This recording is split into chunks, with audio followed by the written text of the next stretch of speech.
Bob's on me, I'm dead. I'm dead. Nice job. Yeah, Bob, back. Oh, you're pushing him into me! You're pushing him into me! What are you doing? I'm so sorry. Oh my god! Over there. Throw in! I'm so sorry. I was kidding. Hey, what's up guys? This is Liam or Weagle on your Overwatch, back with a new video, and today, thank you Jedi Master K for the memes on Twitter, and thank you everyone for welcoming me back to the channel. Way too much positivity, you're all too kind to me. Today we're going to be talking about a bunch of different cool things going on in the Overwatch community. First up, we have got Sombra being a little bit broken. PMA Jellies put out a very cool tweet that a lot of people have shared around of Sombra's kit. Now, there's actually three parts to this. The first is hacking out of line of sight. You can see shown on screen that if someone is running away from you, or if you're trying to back up and get away whilst you are hacking somebody, you can actually do it without seeing them around a corner whatsoever. This doesn't seem to matter if they're on the left hand side or the right hand side of a piece of cover. It will allow you to hack them to a certain degree when they go around a corner. And this also goes for when you're backing up. You can actually hack outside of the 15-meter range. Now again, this has its limitations, but it gives you a little bit of leniency when it comes to being able to hack your targets. Now what's interesting about these two issues is that they are there to help the player hack things more reliably.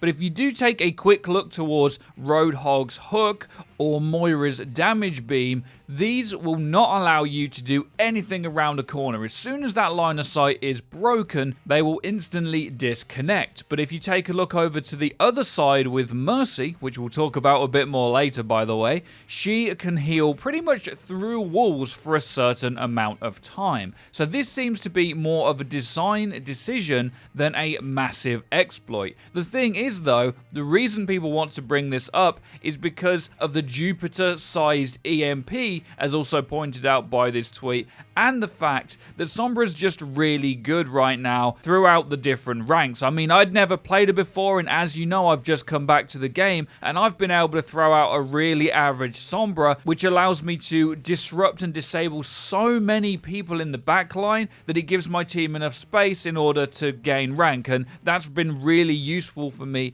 in recent weeks. And if I'm not very good with her and can do that, then maybe she's a little bit good. There's a lot of pros talking about how good she is right now, so let me know what you guys think in the comments to Sombra. Are you happy that she can hack through the walls, or do you think that they should change this line of sight to be more like Roadhog and Moira? When I came back to this channel, you guys thought, hey, maybe we won't hear about 222 all the time, right? Well, today, not so much actually. We're going to talk a little bit about picks and bans, and this comes because of Seagull, who does an incredible job of explaining why he thinks picks and bans should be in the game. And this is important not only because he does a great job of it, but also when Seagull says stuff happens quite a lot. It has done in the past, and let's see what you think to his explanation. It makes the game much easier to balance. Imagine Brigitte on release was totally busted. Bastion on release, that one patch, completely busted.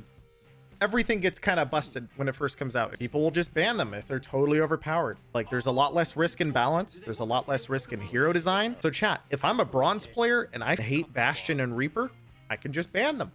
Because Reaper and Torb and Bastion are really good at lower levels, but they really suck at higher levels. So it lets low-level players balance their game for what they want, and it lets high-level players ban for what they want too. And that's just on a skill level basis. But you also have a map level basis, because bunker comps on first point Paris defense and on a lot of 2CP maps are just way too annoying to deal with on ladder.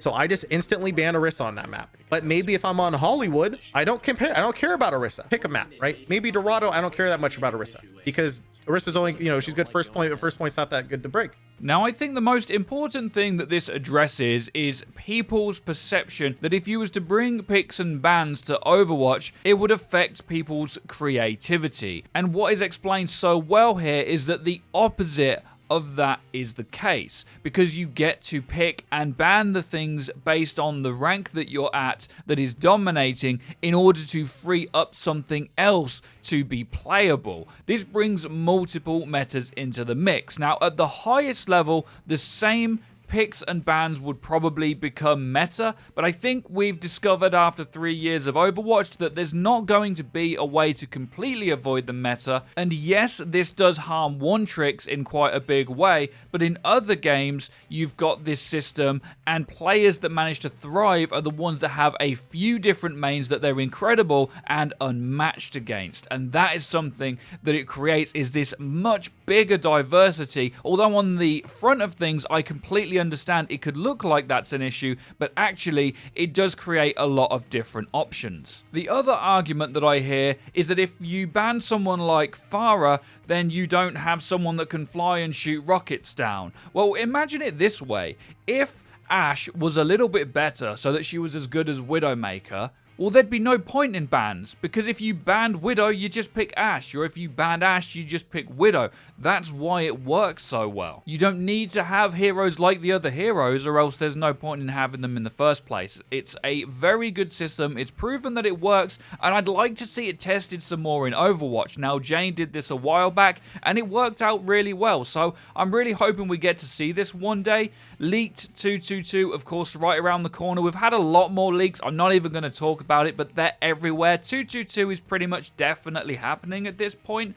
I think the next step after 222 will be picks and bans, because it will actually create more diversity, especially when we're locked into a 222, because there will become metas quite quickly, and being able to mix that up in our games, I think, is just something that everyone wants, even if they don't realize it yet. So do any of you guys think you've ever played against a hacker? Well, now, good news. If you do and you report them, they get caught and they get banned, you will actually receive back the SR that you did lose. Now, if you was on the team of the hacker, it looks like you will also gain no SR. But if there's someone like that in the game, then the game's going to be null and void, and the game will even tell you when that happens. Praise be to Jeff. Now, talking about cheaters and boosters, in Korea, if you're not careful and you get caught boosting, you can now actually receive jail time. Now, this sentence could be up to 2 years or a fine of up to $17,000. This is to prevent the very big culture of boosting in Korea.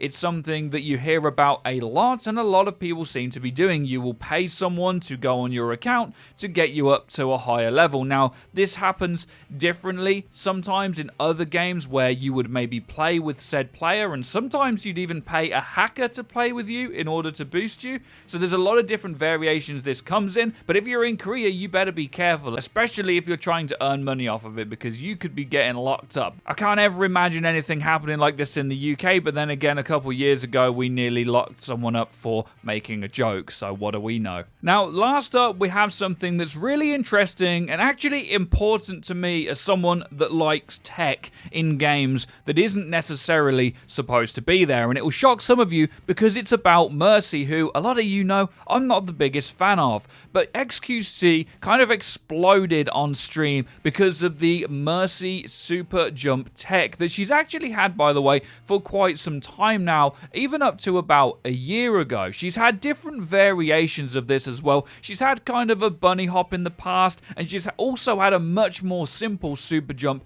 than the current one in the game. Now, as you can see, XQC is not very happy that this Mercy can kind of just jump up into the sky, and this erupted on the Overwatch forums because a lot of Mercy mains are scared that because this has been made such a big deal of, well, maybe it's going to get nerfed, and that this tech is what it's called. It's effectively a exploit or a bug, is going to get removed because of it. Now, this is kind of interesting on all kinds of different levels, because on the one hand, you've got the fact that most heroes that have any tech like this ever have mostly been patched, whether it's Brigitte's super jump herself when she uses her bash, you had the old Lucio rollouts, even Moira and Doomfist had kind of an extra super jump at the end of one of their speed animations, Moira's Fade and Doomfist Punch. Now, some of these are still in the game to a degree, but most of them are much weaker than they once were. So on that hand, I think, yeah, this should probably get nerfed, but I like tech like this in the game. I kind of wish they'd leave more of it in. Just as a side note, Apex Legends just severely nerfed bunny hopping, which I thought was a great mechanic in the game, but a lot of people complained about it and it got removed. So if enough people complain about this mercy thing, it will get removed, and honestly, it will probably get removed or dumbed down, or maybe if you're lucky, they might change it to be in the game as a feature, which is something that Overwatch has been known to do in the past as well. The issue is that when they turn these bugs into features, they're generally easier to do, which again, I'm not a fan of because I always like a high skill cap and ceiling and all of that good stuff. I mean, you guys will have to let me know what you think to this in the comment section down below. The devs haven't responded just yet. I would guess they're probably gonna nerf it and remove it entirely, but if 222 is coming out, then a lot of heroes will probably get changed, and you could expect that, for better or worse, that change will probably come with that. I don't know. I do like tech though, so I'm happy for it to remain, although it is kind of obnoxious. It's definitely a good thing for Mercy to have, but she's in a much better place in the game right now than a lot of people give her credit for, in my opinion anyway. So let me know what you guys think to any of this stuff in the comment section down below. Do you want role queue? Do you want picks and bans? And should Mercy just get deleted? Let me know. Be sure to drop a like, as it does help us out and it really lets us know you're enjoying the content, and you're going to want to hit that bell icon so that you get notified when our videos go live. Be sure to have a great day as always. Take care and peace, people.